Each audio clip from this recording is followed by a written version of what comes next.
Hard work.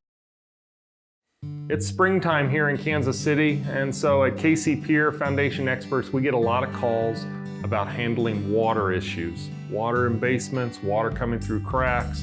How do I handle this water? And a lot of people call us for sump pumps and information on sump pump installation. And so we're going to spend a little bit of time to talk about why sump pumps are important. And ultimately, it's the prevention piece. It's a prevention tool for homeowners to get water away. And so water is a major cause of foundation issues here in Kansas City. Not because of the water itself, although it plays a major role, but it's also in combination with the clays in our soil.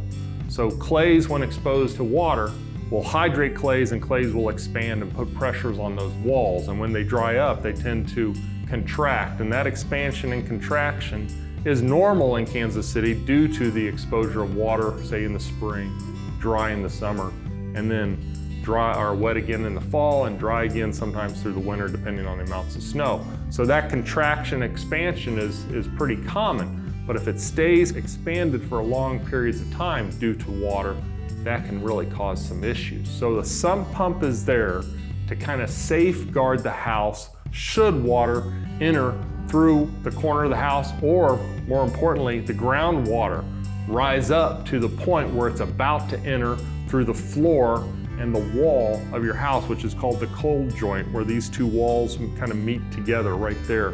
That's a cold joint where the wall sits on top of the basement floor, essentially. There's no glue, grout, any type of adhesive. It's just cold weight on cold weight, so we call it a cold joint.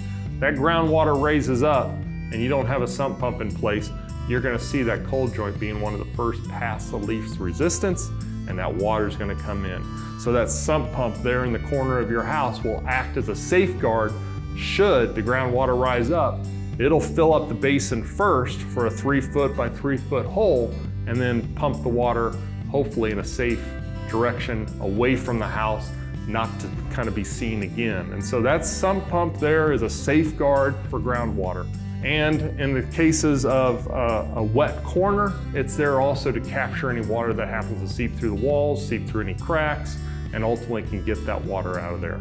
So a good sump pump is always super important. There's lots of levels of sump pumps out there, from 1/3 of a horsepower to 1/4 of a horsepower up to a full horsepower.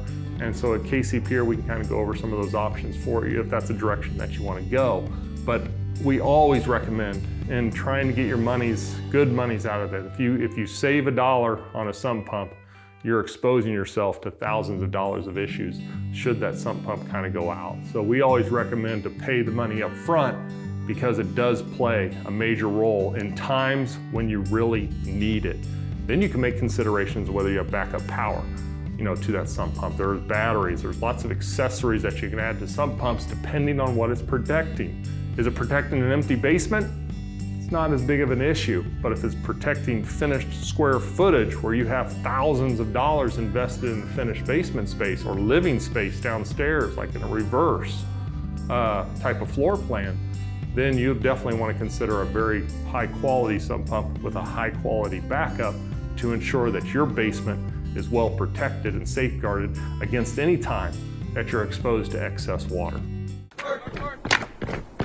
Hard work, work. Hard work.